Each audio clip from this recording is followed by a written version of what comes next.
n'y a pas de oh, machin, nani, etc. Gars, non. Hey, c'est quoi? Pas chez vous, mon frère, chacun a sa vie.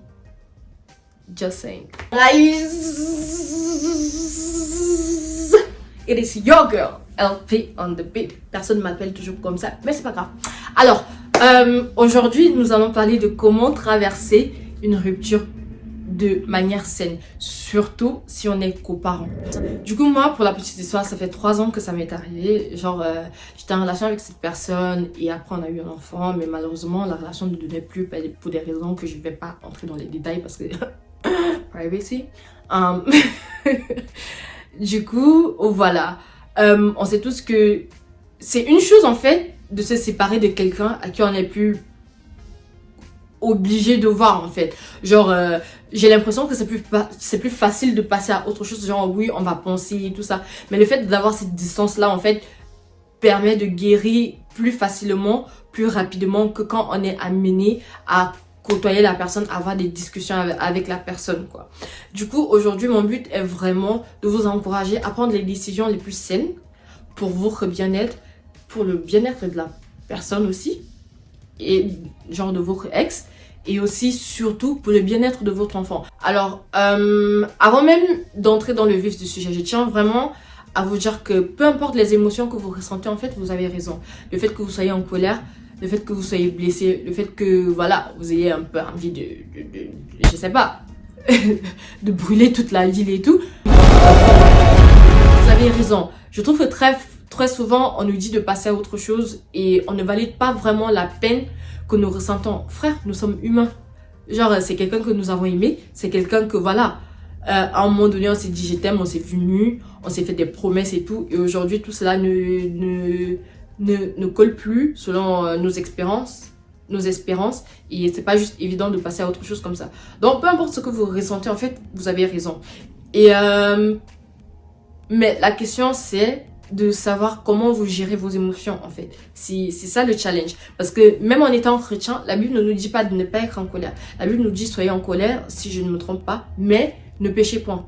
C'est la manière que vous gérez, la manière dont vous gérez vos émotions en ce moment, qui va déterminer la personne que vous serez quand vous serez totalement guéri, et voilà, le bien-être de vos enfants aussi, parce que franchement c'est hyper compliqué d'élever un enfant dans une énergie toxique et tout, c'est épuisant pour vous, c'est épuisant pour l'enfant, et ce n'est bénéfique pour personne en fait. Du coup, peu importe à quel point les décisions ou les choses que je vais vous dire à la suite de cette vidéo vont vous sembler difficiles en fait, je vous prie vraiment de prendre la peine de réfléchir sur ça, de les mettre en pratique et vraiment surtout de demander la force à Dieu de vous aider à traverser cette situation proprement. Comme on dit en anglais, don't just go through it, but grow through it. Ça veut dire en fait, ne traversez pas juste cette situation, mais que ce soit pour vous une occasion où vous allez grandir, où vous allez croître et où vous allez mûrir. Et voilà, espérons que quelque chose de bon ressortira de là.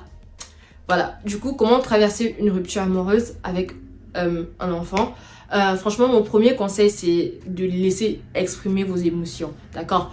On n'est pas des robots, et plus vous évitez peut-être de parler ou vous dites « Ah, machin, nani », encore dans le domaine, dans le christianisme, la plupart du temps, on a l'impression que si on parle, si on dit quelque chose, ça veut dire qu'on est dans le péché ou... Non, en fait, comme je viens de le dire, on n'est pas des robots, du coup, ça dépend de comment vous vous confiez et à qui vous vous confiez. Si par exemple vous confiez à vos copines qui n'ont aucune expérience déjà pour commencer, qui vont surtout nourrir votre colère, déjà dans un état fragile où vous êtes, vos copines qui vont encore vous dire ah franchement ton ex machin nani et tout ça, j'ai tout su que oh blablabla, ou si vous parlez aux membres de votre famille qui n'ont aucun jugement objectif, qui ne savent même pas les détails des choses qui se sont passées dans la relation, mais qui vont vous conseiller selon leurs émotions en fait et peut-être leurs mauvaises expériences, ça ne va vous amener nulle part en fait. Vous allez continuer à nourrir cet aspect de vous, cette colère en vous qui va un jour finir par exploser. Alors que si vous trouvez quelqu'un qui a un jugement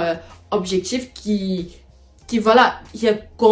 est capable de valider la peine que vous ressentez en fait, mais de vous apporter de la sagesse et du confort, je trouve ça très bien. Franchement, c'est ce que je conseille. Et si vous n'avez pas cette personne, en fait, je vous conseille d'écrire. Écrivez, c'est aussi une manière de libérer ses émotions. Ça peut sembler white girl message ou je sais pas, cliché et tout. Mais écrire, ça fait vraiment du bien, c'est thérapeutique. Et si vous avez des moyens, écoutez, allez chez un psychologue. Quoi. Donc voilà, allez en thérapie et il n'y a pas de mal à ça, il n'y a pas de honte à ça. Et faites-vous aider. Maintenant, dans votre manière de vous exprimer, en fait, dans ce que vous dites, bien que ce soit important de libérer vos émotions de la manière que vous les ressentez, évitez de trop nourrir cet aspect où vous critiquez l'autre parent. Ne tombez pas dans le il est ou elle est ou il machin nanani et tout ça, c'est un, etc. Encore plus devant vos enfants. Parce qu'à un moment donné, il faut se le dire. Si vous l'avez choisi, c'est qu'il y a une raison. Cette personne que vous détestez aujourd'hui voilà, est bien présente dans... Genre, votre enfant, en fait, fait partie de cette personne. Du coup, essayez plus de regarder les aspects positifs et sachez que tout ce que vous direz à son sujet correspond à votre enfant parce que c'est son fruit en fait. Voilà. Maintenant, la deuxième chose que je vous conseille de faire honnêtement, c'est d'instaurer des limites claires. Parfois, c'est souvent hyper difficile de trouver l'équilibre, le bon équilibre, de définir, ok, où est-ce que la relation s'arrête maintenant et où est-ce que la coparenté commence quoi. Du coup, faites les choses qui vous semblent correctes pour vous. Par exemple, je prends un exemple typique, le fait de passer du temps ensemble à trois en famille pour le bien-être de l'enfant. Si cela ne vous fait pas du bien et que c'est une situation gênante pour vous, ça ne fera aucun bien à votre enfant. Parce que les enfants ont besoin de parents sains, de parents heureux, peu importe qu'ils soient ensemble ou pas. C'est toujours mieux d'être ensemble bien sûr, mais dans une situation où vos émotions sont encore tout mêlées et que vous vous retrouvez à désirer, à prétendre sur quelque chose que vous désirez vraiment, c'est pas sain pour vous. Du coup, vous avez le droit de dire non. Si par exemple, votre ex vous appelez en FaceTime pour parler de l'enfant et qu'il commence à dévier et que ce n'est pas strictement à propos de l'enfant, vous avez de dire non, instaurer des limites, surtout nous les femmes en fait. Il n'y a pas de oh, je passe voir l'enfant et je me mets à cuisiner pour lui parce que je suis chrétienne et que franchement c'est un bien-être. Non. Attention, je ne suis pas en train de vous inviter à détester votre ex, non, rien à voir. Je vous dis juste de prendre le temps de guérir. Et si dans quelques années, si après votre guérison, vous voulez encore essayer ou faire toutes ces choses-là, ok, faites-le. Mais en tout cas, mettez votre guérison en priorité. Donc voilà, il n'y a pas de oh, machin, nani, etc. Gars, non, hey, c'est quoi? Pas chez vous, mon frère, chacun a sa vie. Just saying. Le dernier point, franchement, moi, la chose par excellence qui m'a aidé vraiment, c'est droguez-vous des prédications. J'ai pas dit droguez-vous de la marijuana ou de la drogue, non. Droguez-vous des prédications. Je vous promets, ça m'a fait un bien fou. Je vous raconte. Alors, sachant que j'étais en apprentissage, en phase de rupture, devenir maman, il vous dit que toute ma vie était chaotique. À ce point, je vous promets. Et du coup, à chaque... Non, j'étais tellement mal en fait que j'avais l'impression que si je n'écoute pas une parole qui va me consoler, qui va me réconforter, qui va me donner de l'espoir, je n'arrivais pas à prendre l'air correctement. J'avais l'impression de suffoquer littéralement.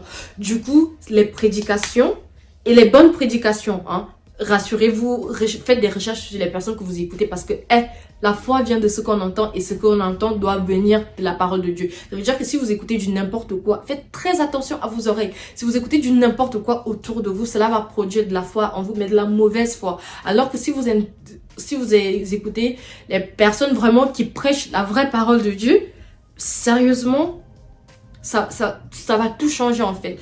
Il y a le fait d'écouter la parole de Dieu et il y a le fait de la lire en fait, quoi. Genre, bref, nourrissez-vous de la parole de Dieu. Ça fait un bien fou, ça change, ça donne de l'espoir, ça vous rassure et surtout, ça vous permet d'être focus. Et en plus, vous savez que ce n'est pas vous qui ferez votre propre vengeance, c'est Dieu qui fera votre vengeance. Ok? Alors, j'espère vraiment que cette vidéo a été utile. Si c'est le cas, n'oubliez pas de liker, partager et abonnez-vous si ce n'est pas encore le cas. En plus, c'est gratuit, frère. C'est gratuit. Du coup, ça m'a vraiment fait plaisir de partager ces instants avec vous. Prenez vraiment soin de vous et de vos familles. Et until next time, stay blessed. Mwah.